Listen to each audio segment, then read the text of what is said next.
million right now. I'm talking about like if it was today. Right. I think it was 1.5, 1.8. And we was only in like 10 cities. So I'm like, they said, Cam. Okay, so Jim Jones went viral recently talking about how he thinks he could compete with Nas. The internet was not having it. Like, I had so many people taking polls. 1.8. And we was only in like 10 cities. So I'm like, they said, Cam, we gonna balloon the show up to 25, 30 cities. It could go anywhere from $3 to $4 million. I said, cool. Let me talk to the fellas, figure this out. So everybody's on the same page. We're getting it done. To see how people felt, just street reaction. Like I had, was it Math Hoffa? He did like a sample of 100 people to see how many people would pick Jim Jones. I think out of that sample, honestly, if I had to say, it was probably like 5% who chose Jim Jones. On the same page, we're getting it done. Cool. Then the versus situation come out of nowhere probably 2 weeks after this. So Jim is like, yo, let's do the verses. And I'm like, nah, Jim, we got money on the line. How much they talking about? And it doesn't matter that it may be 5%. In my opinion, it would have been 100% picking Nas over Jim, but obviously you still have Jim's fans out there, which is good, and they express themselves. But this video, it's not about Jim, it's really more about Cam and how the competition from the verses with the Locks, Jadakiss, Shit Loose, and Styles P, how that may have affected his bag, his money. So definitely, I did not know they were getting paid for the verses, but obviously it seemed like they did, and it was money on the table, whatever. But yeah, you should listen to Cam. Talking about, and it really wasn't a money play at first. It wasn't even about no money. And I said, let me do some homework. I ignored it for a while. I'm like, I'm not even paying that no mind. We got a tour coming up. If they want to do the verses after the tour, we'll do the verses after the tour. Right. Cabo come to me again. He said, Flea, what's up with the verses? I said, Cabo, we could do it after we do the tour. How much they got? So I finally talked to my homegirl, Melissa, talked to Swiss, whatever. They ain't talking about nothing. They talking about 100,000 for everybody. 100 racks for everybody. So like 15,000 a piece for everybody. The six. It's six. They want 100,000. I just told you I had 1.5, 1.8 on the table for the tour. Could have ballooned up to $3-4 million. Right. I say, yo, listen, Swiss, what are we doing here? Yo, that's all we got. I said, I ain't doing it, bro. I can't do it. Well, what you want? Not that. I want way more than that. So I got the number up to like 500,000, something like that. This for everybody still. Right. I'm like, nah, bro. This ain't even 100,000 for everybody. So Kiss hit me. He like, Killer, I knew you get that number up. I knew you get that number up, nigga. And I'm like, hell yeah, I'm gonna get the number up, man. We gonna get the number up, but we got a tour that's worth way more than this. Why are we doing this? Let's do it after the tour. So Capo like, Cam is in Madison Square Garden. They have a fight that night. The camera's gonna be set up, this, that, and the third. They can't do it another time. I'm like, nah, bro, I ain't doing this. So Capo said to me, Cam, every dollar I make from this verses, I will give to you. I just want to perform in the Garden again. So I'm like, damn, Capo really want to perform, do this verses. I'm like, if he wanted to give up all the money he making, I mean, he really want to do this. Right. All right, let's do it. All right, now I got to start negotiating with Thriller, whatever the Triller. Yeah. I got to start calling them because I'm like, if this nigga going to give up all this money, I'm not going to take Capo money, but that's how bad he wanted to do it. So I call Swiss, I call Triller people. I can't remember their name. My homegirl, Melissa, worked for them. And I ran the number up. Now, I ain't going to tell you what they got. They got more than that.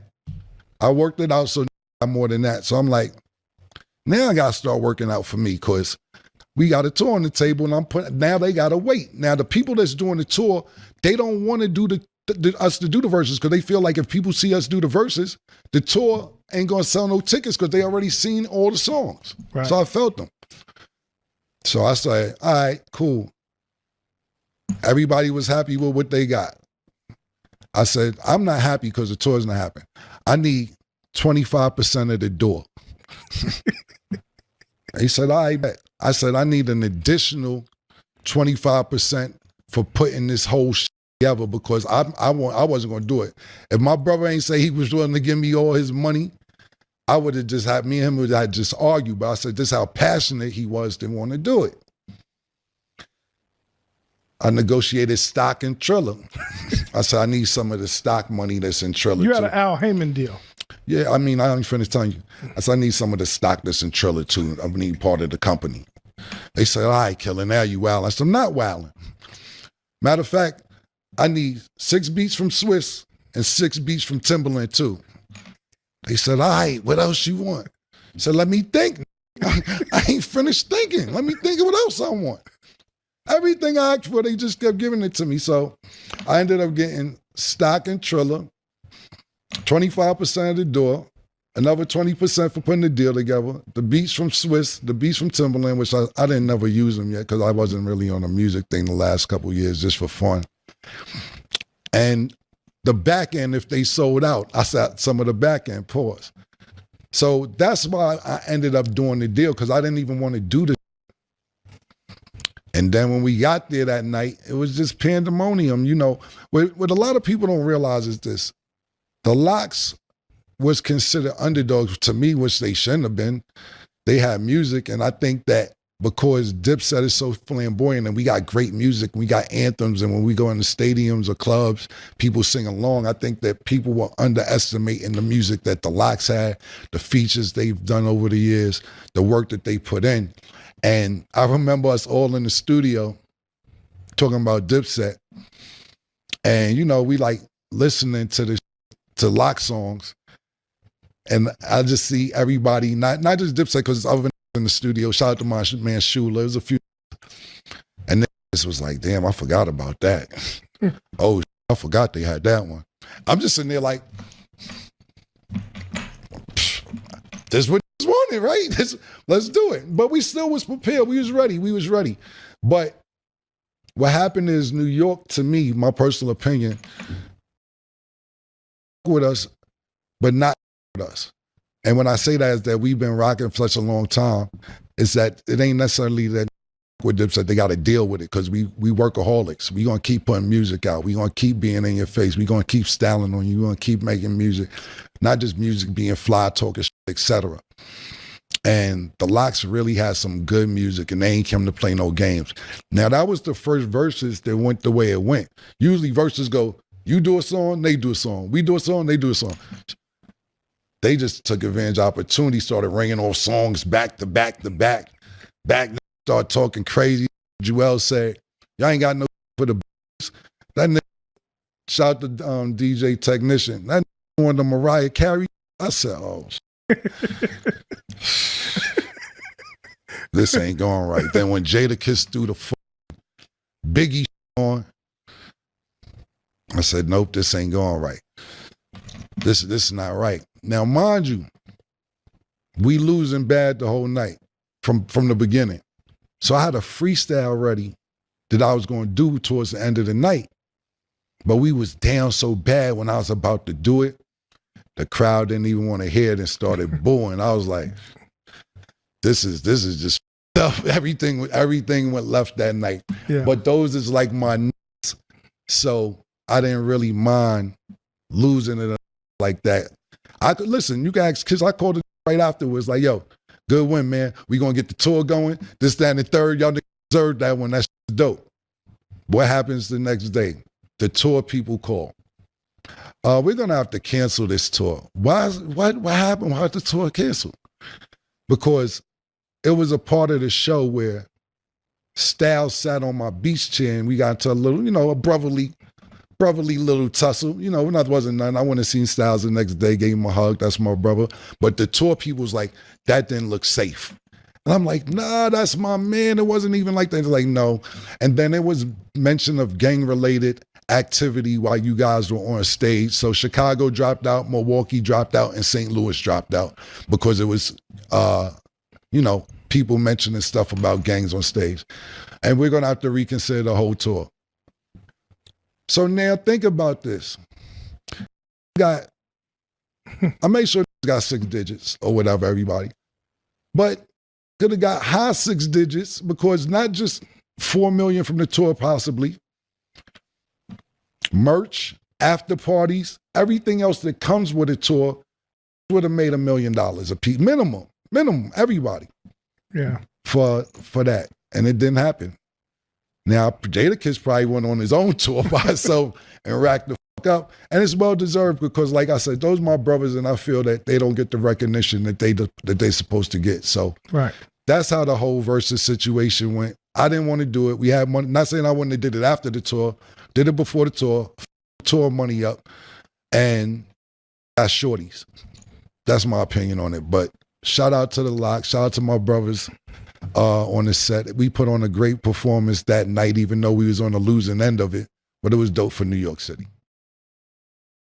He definitely addressed this. I'm not sure if that is part of the reason why him and Jim may have a little bit of, there's a little bit of turmoil between both of them. Like something needs to be addressed. Those two seem like they need to sit down, talk, chop it up, do what they need to do and put their differences behind them. Because definitely they look like they're very close and they grew up together. So the fact that they're grown men now, when you become a grown man, you got to put your childish ways away and do what grown men do. So, of course, Cam and Jim, they've matured in their own separate ways, and they don't seem like they're seeing eye to eye right now. And I was just wondering, could this have anything to do with the Versus, with the Locks?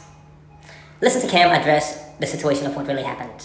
Because from what I'm listening to here, if Cam was not really trying to do that, and he planned on going on tour, and Jim Jones was more of the reason why they decided to go against the Locks on the Versus, and Jim offering to pay Cam or give Cam his proceeds from that battle. I'm not sure if that actually happened, if Jim actually gave Cam his money, because Cam never did spoke about it.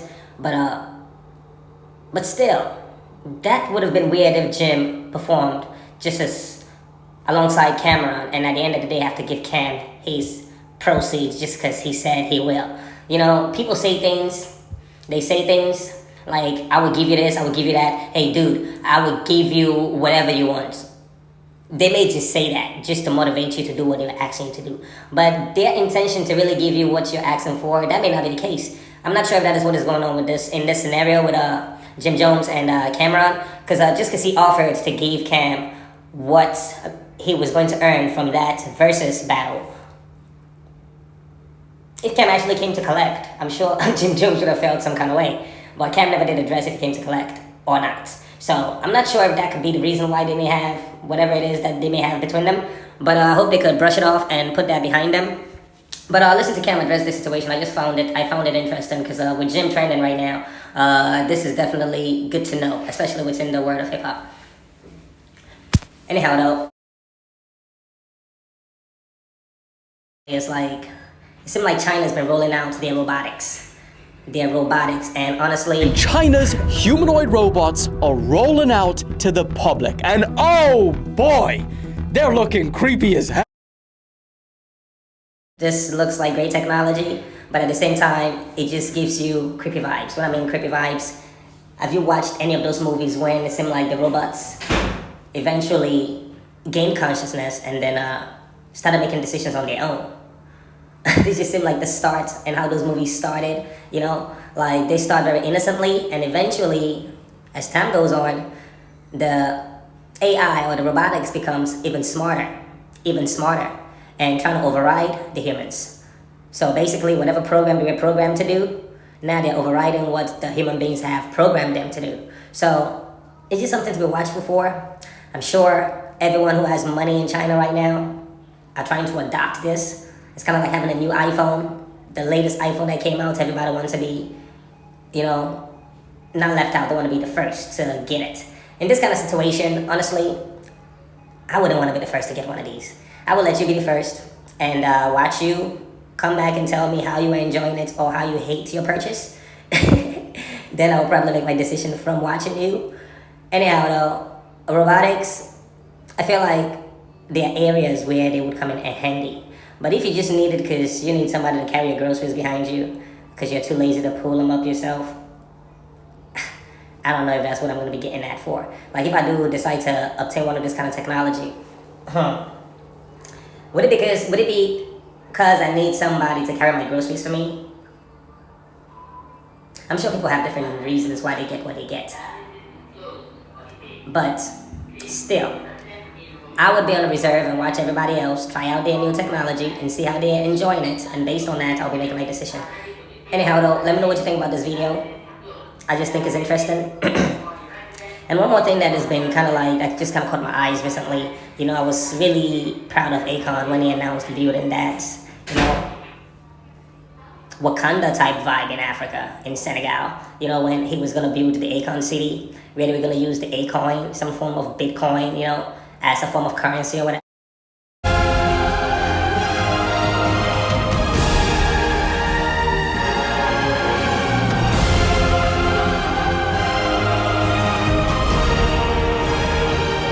Some form of Bitcoin, you know, as a form of currency or whatever. But sadly, it seemed like that project. People sometimes will write articles about, oh, this is not going to happen. Something like this could never happen in Africa. It's been 2 years. The construction hasn't started. I hear that all the time. We're building a city. You don't build a city in 24 hours. Is going to be paused. That is what it's saying to be. I mean, Akon has been taking a lot of heat from the general public about his vision and his ideas. Because a lot of people were actually rooting for him and they want to see this happen, you know? I'm one of those people. 100% renewable energy, have cutting-edge smart city infrastructure. Its sole medium of exchange would be Akon. It would serve as a symbol for what was actually possible in Africa's future. And Senegal themselves, yo, they were hyped about this idea. They were all in. I want to see this happen. But the fact that it's become something that is just being talked about and it's been people Exchange for a fee, of course. A fee which, however many years later, 7 years now, apparently single ceremonial foundation stone, virtually nothing. No construction had started. They're just talking about it. And obviously, I saw a couple of videos of the sites where this building or where this project was supposed to happen. It doesn't really look like anything is going on there. Like, even my land in Nigeria, I'm not Akon, definitely seem to have more. Look like they're doing more work over there than where Akon is supposed to be building this city, you know. So that's not good. That's definitely not good. But I'm sure he has his reasons. I don't know what the problem could be. You know, it could be money. It could be anything. You know, like it could be the indigenous citizens of that country having issues. Because I'm sure where he chose to build, maybe people already live there. And of course, if you're going to build where people already live, you're going to have to pay those people to leave their land or buy them off their land or buy them off their property. I'm not sure what is going on in this scenario, but it's sad that that city will not be happening. But just looking at visuals of what it was supposed to look like the plan looked great, the idea, fantastic. But execution, you know, it's all about execution because talk is cheap. So I'm wishing Akon the best, but yeah, I'm sure he's probably still planning on doing something because everyone was looking forward to this. And just for you to back away from it completely without an explanation, I don't know if he explained or not. I'm still waiting to see if there's some form of explanation from him out there for the reason why his project is not happening according to plans. Yeah, let me know what you think about this video. If you like it, feel free to share, and thanks for watching.